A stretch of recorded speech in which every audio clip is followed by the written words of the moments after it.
Gecənin yarısı. Bir oğru zəngin bir villanın pəncərəsini sındırıb içəri girir. Ev qaranlıq, sakit. Oğru fənərini yandırır, bahalı əşyalar axtarmağa başlayır. Birdən qaranlıqdan bir səs gəlir.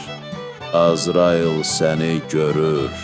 Oğru yerində donub qalır. Fənəri söndürür, nəfəsini tutur. 5 dəqiqə keçir, səs yoxdur. Yəqin qulağıma səs gəldi deyib, yenidən işə başlayır. Yenə həmin səs gəlir. Azrail səni görür. Oğru dərhal fənəri səsin gəldiyi tərəfə tutur. Görür ki, küncdə bir qəfəs, içində də bir dənə tutuquşu var.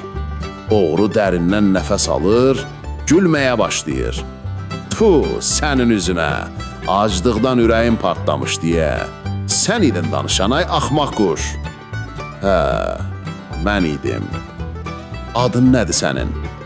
Adım Romeo'dur. Oğru kinayə ilə, puh, Romeo, bu nə addır? Hansı gicbəsər tutuquşuya Romeo adı qoyar? Tutuquşu başını yana əyir və deyir, nə bilim, yəqin elə həmin gizbəsər ki, arxandakı o qara dobermana Əzrail adı qoyub. Və o anda qaranlıqdan xırrt səsi gəlir.